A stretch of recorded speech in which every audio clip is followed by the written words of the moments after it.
को कोई रोकेगा तो वो माननीय अखिलेश यादव जी हैं, जो बीजेपी को रोकने का काम करेंगे। और अखिलेश यादव जिंदाबाद, अखिलेश यादव जिंदाबाद, अखिलेश यादव जिंदाबाद। उठाइए दोनों हाथ, जोरदार तालियां बनाकर स्वागत कर दीजिए देश के नेता आदरणीय अखिलेश यादव जी का। अखिलेश यादव जिंदाबाद, समाजवादी पार्टी अखिलेश यादव। एक बार और स्वागत कर दीजिए तालियां बजाकर देश के नेता माननीय राष्ट्रीय अध्यक्ष जी का। समाजवादी पार्टी के हमारे जिलाध्यक्ष तनवीर खान साहब, मंच पर उपस्थित पूर्व विधायक राजेश यादव जी, पूर्व विधायक रोशनलाल वर्मा जी, नीरज मौर्य जी, राजपाल कश्यप जी, जयेश प्रसाद जी, अमित यादव, अनवर अली साहब, रणजय यादव जी, राम कुमार भोजवाल जी, रजनीश गुप्ता जी, पवन कुमार सिंह जी, सैयद रिजवान साहब, राजीव यादव, दल सिंह यादव जी, राजा नसीम साहब, अशफाक अल्लाह खान साहब, मंतेश वर्मा जी, अताउर रहमान साहब, शिव शरण कश्यप जी, जगदेव सिंह जग्गा जी, जिलाध्यक्ष पीलीभीत सुश्री नेहा यादव, राम सिंह राणा जी, राजे रमेश प्रजापति जी, सांस्कृतिक प्रकोष्ठ के प्रदेश के अध्यक्ष धर्मेंद्र सोलंकी जी, शिवचरण कश्यप जी, सहदेव सिंह, और हमारे मंच पर बहुत सारे नेता मैं जिनके नाम नहीं ले पा रहा हूं, गुजर अतुल प्रधान जी से लेकर के सभी हमारी पार्टी के नेतागण जो इस मंच पर हैं, हमारे सामने मंच पर बैठे हुए सांस्कृतिक प्रकोष्ठ के लोग, दूसरे मंच पर और इस चुनावी जनसभा में आए हुए सभी हमारे आदरणीय बुजुर्ग किसान भाई, बड़ी संख्या में नौजवान साथी और पत्रकार बंधुओं, मैं सबसे पहले इस चुनावी जनसभा में उपस्थित शाहजहांपुर के सभी अपने समाजवादी साथियों का बहुत बहुत धन्यवाद और आभार प्रकट करना चाहता हूं। मैं आप सबसे निवेदन और अपील करने आया हूं, समाजवादी पार्टी के दोनों प्रत्याशी अवधेश वर्मा जी और ज्योत्सना कश्यप जी को एक एक वोट देकर के उनको जिताने का काम करना। जहां शाहजहांपुर के लोग लोकसभा में अपना प्रत्याशी भेजेंगे, वहीं अवधेश वर्मा जी को भी विधानसभा में भेजने का काम करना, ये आप सबसे मैं निवेदन अपील करने आया हूं। ये चौथे चरण का चुनाव होने जा रहा है और हमारे तमाम साथियों को ये जानकारी हो गई होगी कि अभी तक जितने भी चरण हुए हैं, पहला, दूसरा और जहां पर कल वोट पड़ा था तीसरा चरण, समाजवादी पार्टी और इंडिया गठबंधन के पक्ष में जनता ने समर्थन देकर के सबसे ज्यादा सीटें अगर कोई जीतने जा रहा है तीनों चरणों में, तो समाजवादी पार्टी और इंडिया गठबंधन जीतने जा रहा है। ये जो पहले चरण से हवा चली थी पक्ष में, उसने भारतीय जनता पार्टी को पलट दिया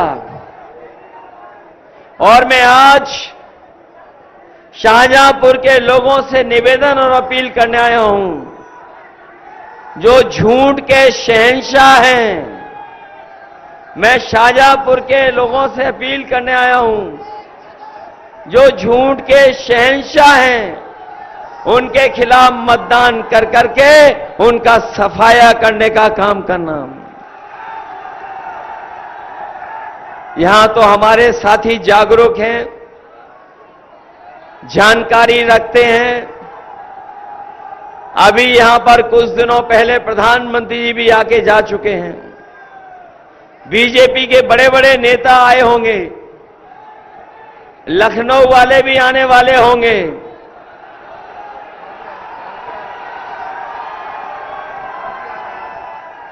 ये लखनऊ वाले और दिल्ली वालों ने मिलकर के जो झूठी बातें की हैं, जो झूठे आपको वादे किए हैं, उनका हिसाब किताब करने का समय आ गया है।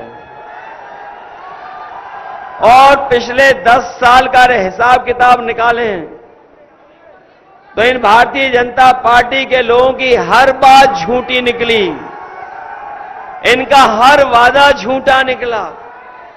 ये वही लोग हैं भारतीय जनता पार्टी के जिन्होंने किसानों से कहा कि आपकी आय 2 गुनी हो जाएगी।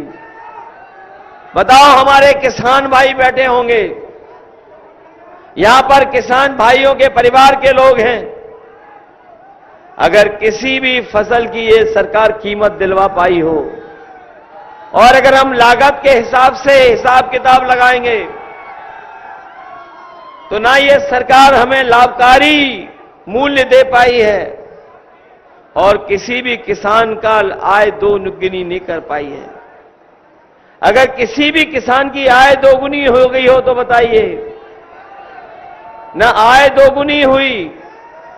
और जब हमारा किसान अपने हक की लड़ाई लड़ने दिल्ली गया तो आपको पता होगा इन बीजेपी वालों ने न जाने कितना अन्याय किया है उनके ऊपर।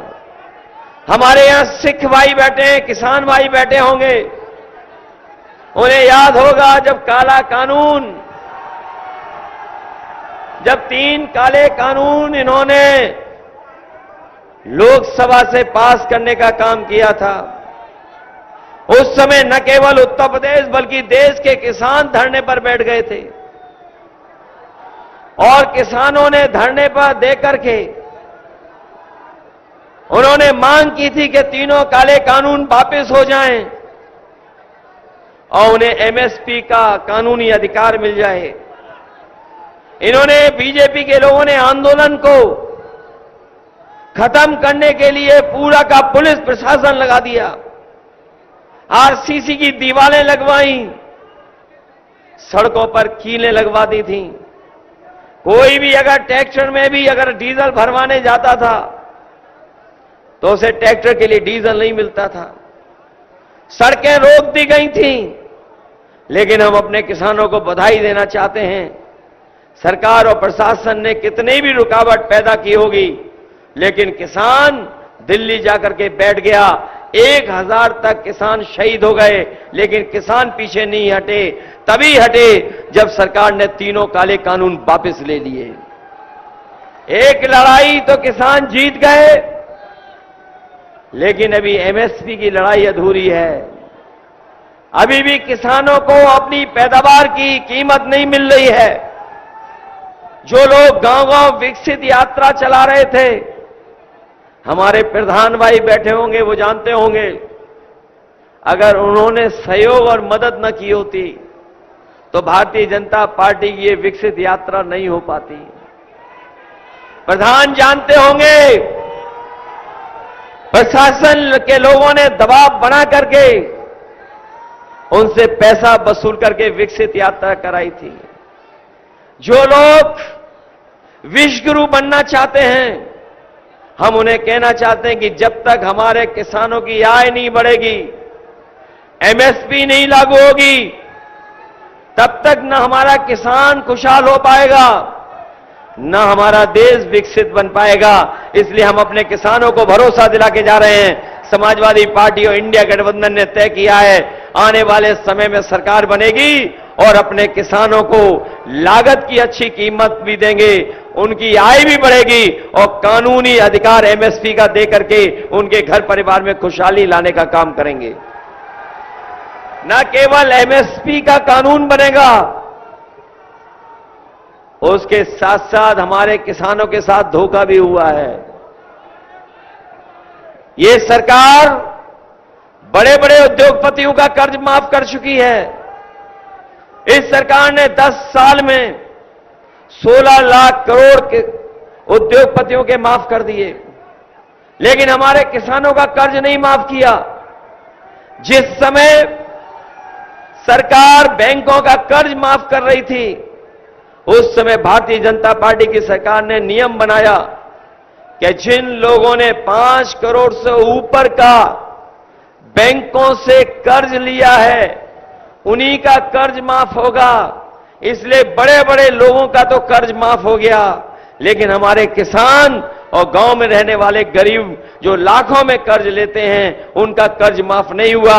इंडिया गठबंधन और समाजवादी पार्टी अपने किसानों को भरोसा दिला के जा रही है, दिल्ली में सरकार बनेगी। जिस तरह बड़े बड़े लोगों का इन्होंने कर्ज माफ किया है, हमारे किसानों का भी पूरा का पूरा कर्ज माफ होगा। बताओ हमारे किसान भाइयों, कर्ज माफ चाहते हो आप? ये उद्योगपतियों का कर्ज माफ कर रहे हैं, लेकिन गरीबों का कर्ज माफ नहीं कर रहे हैं।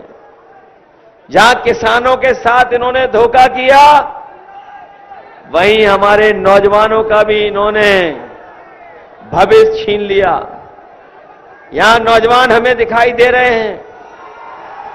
ये तमाम वो नौजवान हैं जो निराश हो गए सरकार से। जब नौकरी के लिए इन्होंने परीक्षा का फॉर्म भरा, परीक्षा देने गए, तो इनका पेपर लीक करा दिया सरकार ने। इनके हाथ में न रोजगार है, न नौकरी है, और ये देश की पहली सरकार है। न जाने कहां से लीक हो रहे हैं पेपर, ये अपनी लीकेज नहीं रोक पा रहे हैं। बताओ, हर पेपर लीक हो गया कि नहीं हो गया? और जो लोग पढ़े लिखे नौजवान जिन्होंने परीक्षा देने की तैयारी की होगी, वो जानते होंगे 1-2 नहीं, 10 से ज्यादा परीक्षाओं के पेपर लीक हो गए।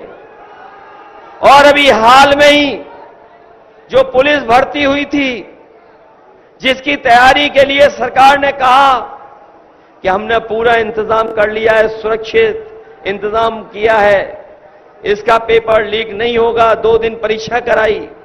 हमारे नौजवानों को भरोसा था कि इस बार तो कम से कम पुलिस की नौकरी मिल जाएगी। लेकिन जब नौजवान परीक्षा देकर के घर लौटा, तो उसे पता लगा कि पेपर लीक हो गया।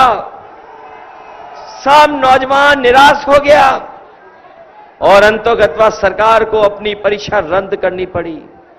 मैं सरकार को कहना चाहता हूं, जो हिसाब किताब है इस बार बोर्ड का, इस सरकार ने 60 लाख नौजवान जिनकी परीक्षा हुई थी, जिनकी परीक्षा रद्द की है, ऐसे 60 लाख नौजवान हैं।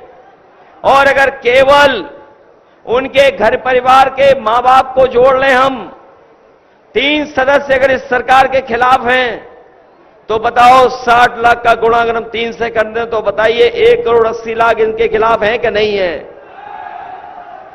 और यही 1 करोड़ 80 लाख लोग अगर हम 80 लोकसभाओं से भाग दे दें, तो बताओ हर लोकसभा में 2,25,000 वोट कम हो गया कि नहीं हो गया?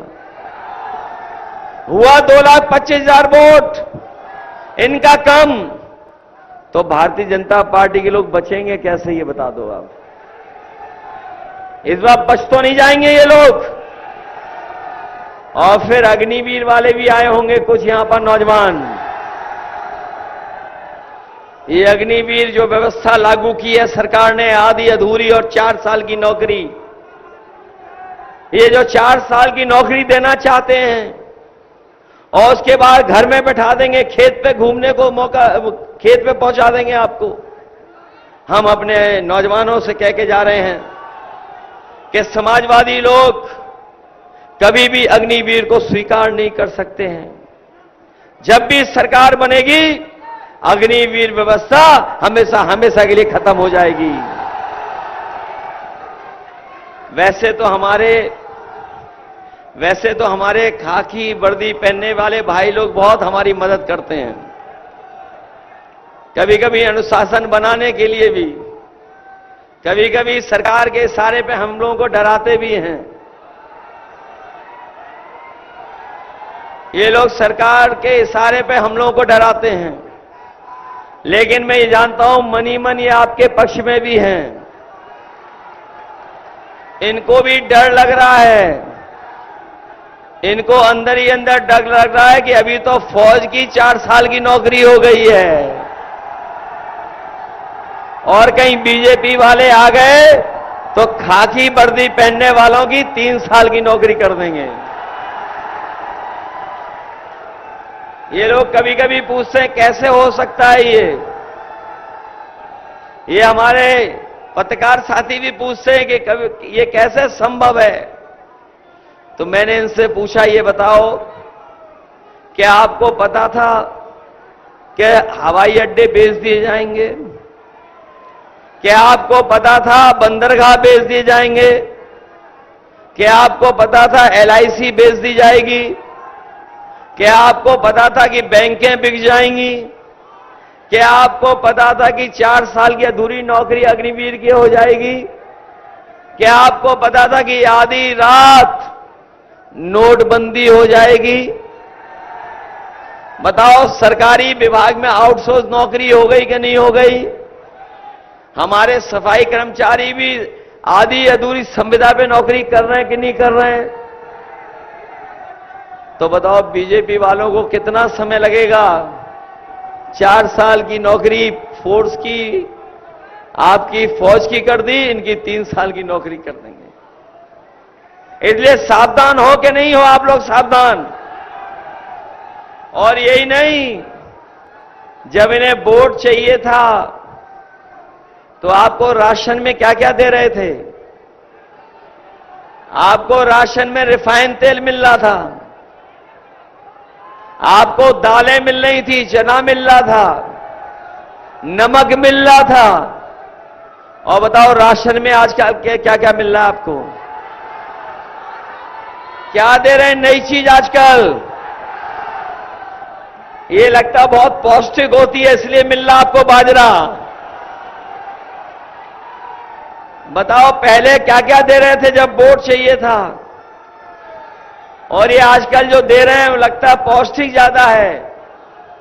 इसलिए हम अपने गरीबों को कह के जा रहे हैं कि राशन व्यवस्था को अच्छा करेंगे, इसकी गुणवत्ता को ठीक करेंगे और न केवल राशन जो आजकल मिल रहा है ये मात्रा में कम है, इसको बढ़ाएंगे।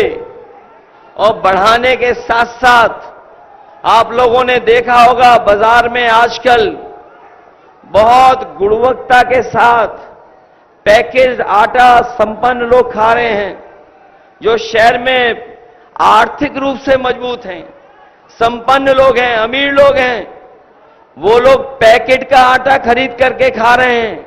हम अपने गरीबों को भरोसा दिला के जा रहे हैं कि राशन को गुणवत्ता के साथ आपकी मात्रा बढ़ाएंगे और जिस तरीके से आटा बाजार में पैकेट का मिल रहा है तो पैकेट का आटा जो पौष्टिक होगा वो तो देंगे ही देंगे अपने गरीबों को, साथ में डाटा भी फ्री देने का काम करेंगे।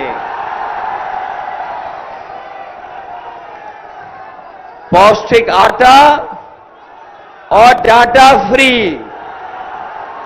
ये हमारे लोग सभी जानते होंगे।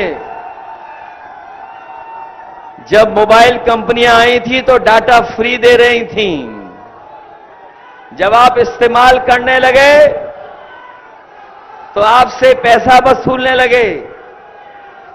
इसलिए आटा के साथ साथ, पौष्टिक आटा के साथ साथ गरीबों को हम लोग डाटा भी फ्री दिलाएंगे, क्योंकि डाटा होने से आजकल मोबाइल, कंप्यूटर, लैपटॉप न केवल हमें जानकारी देता है बल्कि हमें आपको ऑनलाइन पढ़ने का मौका भी देता है। बहुत सारी हमें सुविधाएं भी मिल जाती हैं, बहुत सारी बाजार की चीजों की जानकारी कर लेते हैं। और आजकल तो ऐसा समय आ गया है कि हमारे नौजवान से लेकर के बुजुर्ग 6-6 घंटा मोबाइल पर रहते हैं। इसलिए आटा के साथ डाटा भी फ्री देने का काम करेंगे।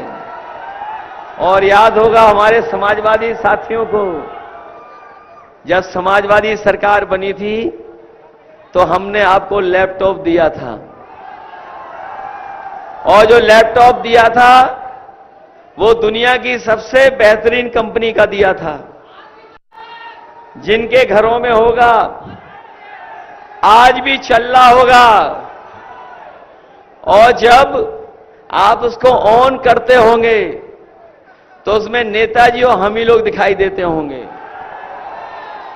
ये बीजेपी वालों ने हमारे लैपटॉप की भी नकल कर ली। हम लोगों ने इतना बड़ा लैपटॉप दिया, इन्होंने इतना कर दिया। हम लोगों ने नेताजी और अपनी फोटो लगाई तो इन्होंने भी अपनी फोटो लगा ली। और जो मोबाइल और जो स्मार्टफोन दिया, इतना रद्दी दिया कि उंगली घिसते रहो, चलता ही नहीं है। बताओ ये सच्चाई है कि नहीं है? ये हमारे किसान भाई जानते होंगे, इनकी बोरी से चोरी शुरू हो गई कि नहीं हो गई? ये बोरी की चोरी पार्ले जी के बिस्किट के पैकेट से सीखे हैं। जो पुराने लोग होंगे जिन्होंने बाजार में देखा होगा, पहले पार्ले जी का बिस्किट पैकेट कितना बड़ा आता था, इतना बड़ा आता था। और जैसे जैसे महंगाई बढ़ी और मुनाफा उन्होंने कमाना शुरू किया, आज बताओ पैकेट कितना बड़ा आ रहा है? कितने बिस्किट का पैकेट है? और ये बीजेपी वाले दोबारा आ गए तो एक बिस्किट का आपको पैकेट मिलेगा, एक बिस्किट का। बताओ, आपकी बोरी से पहले 5 किलो चोरी की, फिर 5 किलो चोरी कर ली, और ये अगर सत्ता में दोबारा आ गए तो आपको खाद भी पाउच में खरीदनी पड़ेगी, ये बोरी में खाद नहीं देंगे। बताओ, महंगाई बढ़ा दी कि नहीं बढ़ाई इन्होंने? ये जो नौजवानों की मैंने मोटरसाइकिल खड़ी हुई देखी हैं, बताओ मोटरसाइकिल आज से 10 साल पहले कितने रुपए की आती थी? 50,000, 60,000 में। और आज मोटरसाइकिल कितने की आ रही है? जो लोग गाड़ी खरीदते होंगे, बताओ गाड़ी कितने की मिलती थी पहले, और आज गाड़ी की कीमत दुगनी हो गई कि नहीं हो गई? हर चीज महंगी कर दी इन्होंने कि नहीं कर दी? न हमारे किसानों को सरसों की कीमत दे रहे हैं, और जब सरसों का तेल बाजार में आ जाए तो ये ज्यादा पैसा वसूल लें कि नहीं वसूल लें?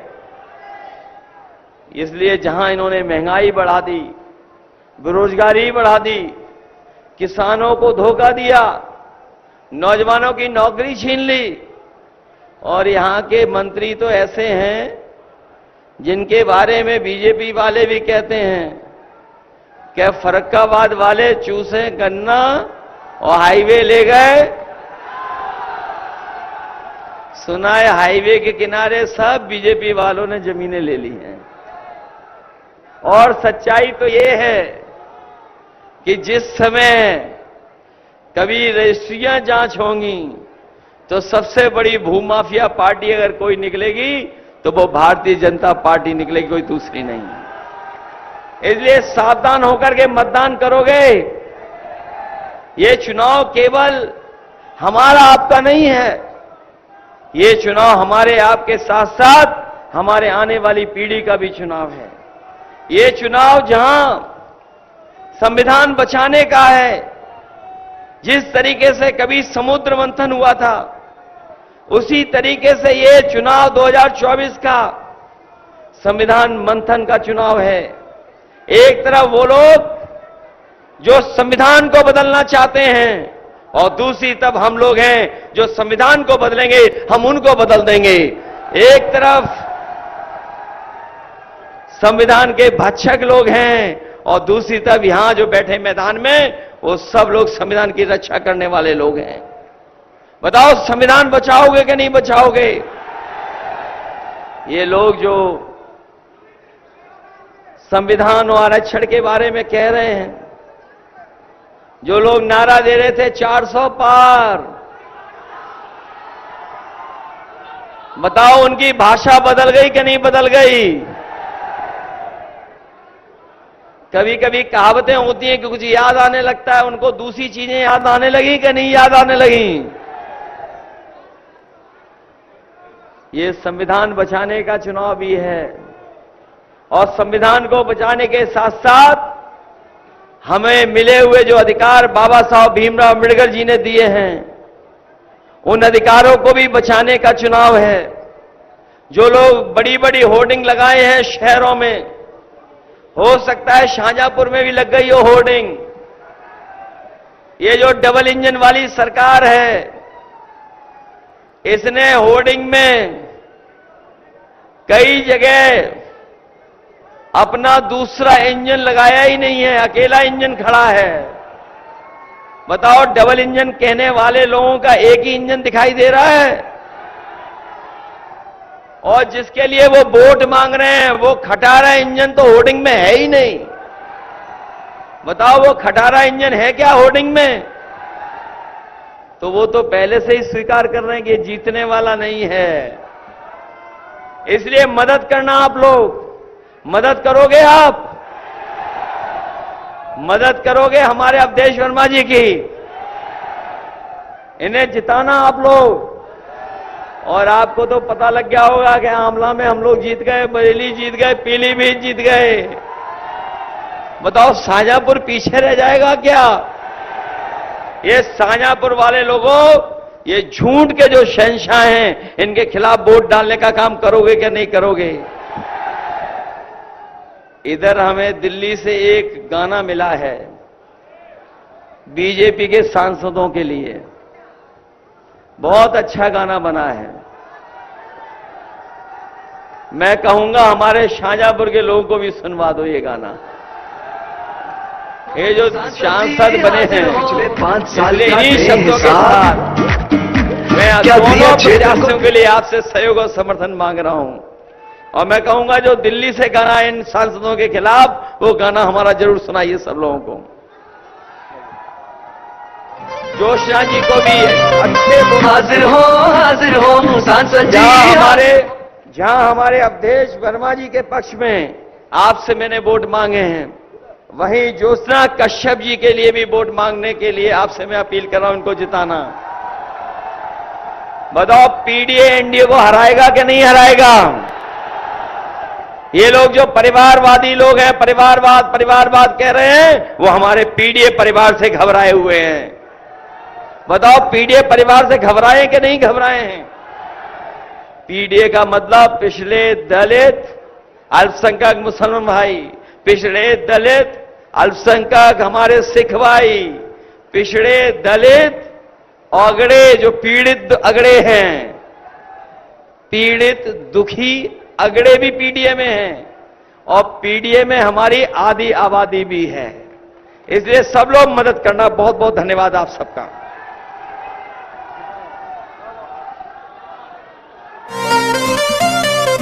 हाजिर हो सांसद जी, हाजिर हो सांसद जी, हाजिर